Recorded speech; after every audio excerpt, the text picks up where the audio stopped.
Welcome back to Fighting Words with Mike Straka. This week's guest, Muhammad King Mo Lawal.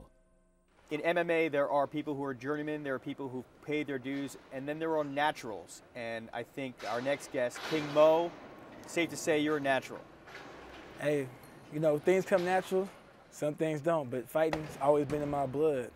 It's only been a year and a half since you've been fighting professionally. You made your debut in Sengoku 5, and that's where you got that piece of hardware there, didn't you? Yeah, man. You know, I followed the stereotype, and after I beat Travis View, had to go get me a chain at DQ Jewelry down at Big T Bazaar in Dallas. Had to get one. Got the plug in. Yep.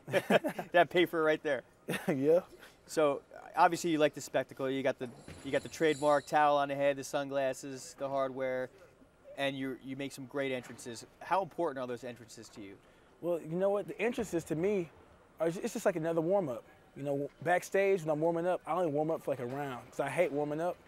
If I could go out there and just fight, I would, but I warm up just to get my blood running. And then when I go to the ring, that's just a whole nother, loosens me up, keeps me warm. My timing, my footwork, the dancing, all that keeps me relaxed. You know what I'm saying? What are the differences between the Japanese audiences for MMA and the American audiences? Oh yeah, let me get down to business for this one.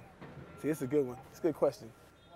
The Japanese audience tends to be, they're more patient, more knowledgeable, and they're more respectful in a way. Not to bash the American crowd, but a lot of Americans, you know, think that MMA is just easy. You know, a bunch of guys in the cage just throwing punches.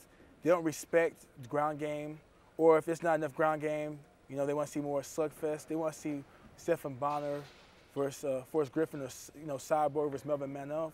But you know, I'm all about, you know, tactics and technique, you know, and that's what the Japanese like to see. It's kind of ironic, somebody who's only been training MMA for a year and a half talking about technique.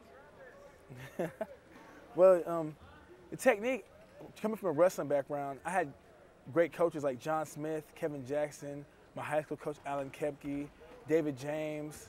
I had a bunch of great coaches, and they stress technique. Because if you have proper technique, it makes the matches that much easier and it conserves more energy. You know, where some guys tend to, you know, muscle and overpower things, they end up fading, and when they wrestle a person or compete against a person with better technique, they fail and end up losing.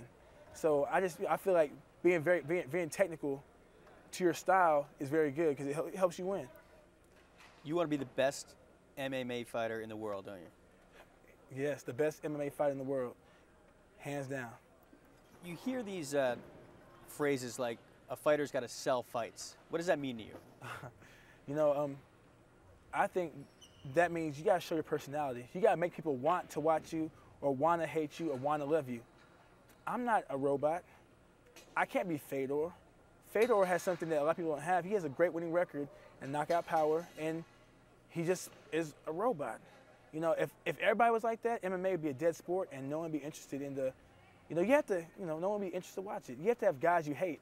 And I know a lot of people hate me, a lot of people love me.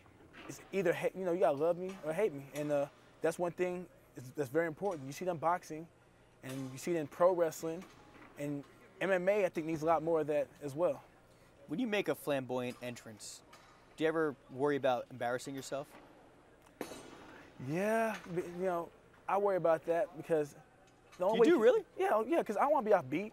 You know what I'm saying? I want to be looking smooth and cool and calm. I can't be choppy like that. You got to be, you know what I'm saying, and hitting the Dougie and everything. You got to be fresh. You know what I'm saying? You can't be choppy. And I want to go out there looking smooth and silky. So when I come fight time, I'll be smooth and silky. But if you go there choppy and looking offbeat, come fight time, you might be choppy and offbeat and get embarrassed as well. The light heavyweight division is probably, arguably, one of the deepest divisions across all of MMA. Where do you rank yourself? Well, you know, I don't know where rankings fall, because if you ask anybody at 205 who's the best, they'll say themselves. And if they don't say themselves, then they probably need to get out the game. I feel like if you're a fighter, you should believe you're the best, or you're trying to be the best, because the moment you stop thinking that, you know, you're not the best, then, or you're not trying to be the best, then you might as well step out the game. So rankings mean nothing to me, you know. They're good for the general public to like grasp to who to look out for, but at the same time, anybody can lose, because there could be a guy out there with a 1 in 800 and 96 record with 3 draws, and he can mess around and catch Fedor. You never know. I mean, rankings mean nothing. What was your childhood like? Childhood was, it was, single parent household. I was the oldest. My daddy was never around, pretty much, and when he was around, he was never good to me or my mama.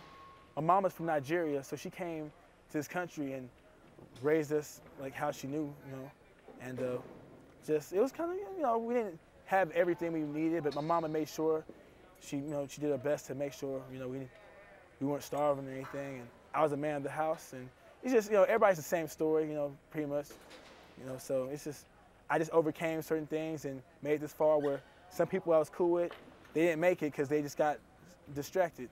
Mm-hmm. But I kept, I had maintained tunnel vision and just kept moving forward. Is fighting therapeutic for you? Yeah, fighting is very therapeutic. Fighting and listening to music and dancing, all that's very therapeutic. I love to fight, and ever since I was young, my goal was to be the toughest dude in the neighborhood. When I was young, we had a dude named Benji used to come through, and we had fight day. And fight day is pretty much when he came through, he'd look at you and be like, "You're fighting him," and if we didn't fight, he's beating us up. So we'd be playing football. Benji roll up on the bike, stop, take the ball, and be like, "Mo, you fighting so-and-so." And that's how it was, man. We fought. Was Benji tough himself? Oh, yeah, he was big. He was in 7th grade, while the rest of us was like in 1st. He pretty much, it was like Gladiator, you know what I'm saying? Like, he got 2 of us to fight, and then he gave us a thumbs up or thumbs down, you know what I'm saying? And if we didn't fight, man, he beat us up. And he was in 7th grade? He was in 7th grade. He was big, too, from what I remember. I used to do some stupid stuff with him. Like, one time, like, this dude had cookies. His mama bought some Girl Scout cookies. You know what I'm saying? Those mint thins. Yeah, Thin Mints. And, Thin Mints, yeah. And he saw him eating them, and so he knew they're in the house. So he was like, "Mo, come with me. We're gonna break in his house and take those Thin Mints." So we broke in the crib and took the cookies down. I'll never forget that. It was crazy, but he forced me to do stuff that I didn't want to do, but he helped me out, you know what I'm saying, by getting tougher. You say you're not a welterweight, you're not a light heavyweight, you're a money weight. What's that mean? Money weight is, a person like Dan Henderson's a money weight. Anderson Silva's a money weight. I'm just trying to follow in their footsteps. They fight where the money's at, not per se, but if there's a fight at a weight class and they want to take the fight, they'll fight at that weight, regardless. They want to just get paid, you know what I'm saying, and fight whoever. And that's what I'm willing to do. If they need me to fight at 185 and it makes sense, hey, I will cut down to 185 if it makes sense.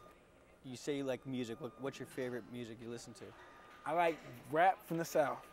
Texas, Louisiana, Memphis, / Tennessee, and I got Georgia, you know what I'm saying? I like pretty much rap from them states. You ever see the movie Hustle and Flow?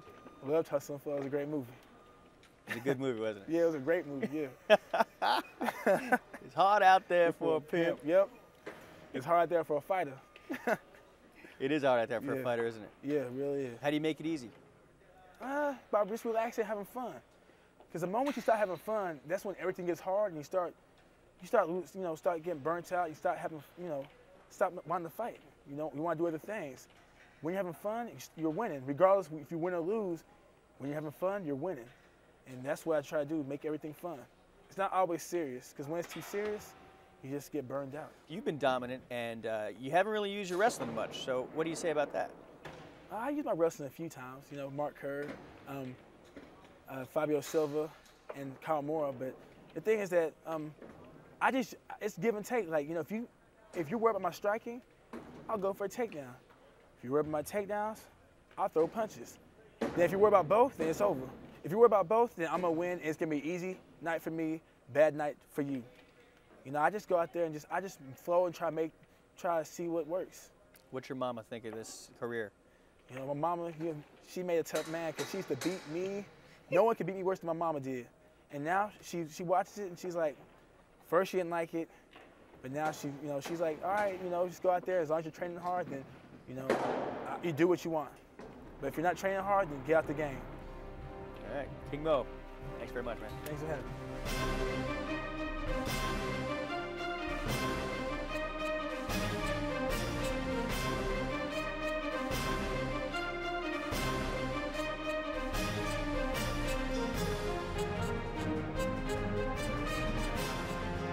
This has been an exclusive presentation of HDNet.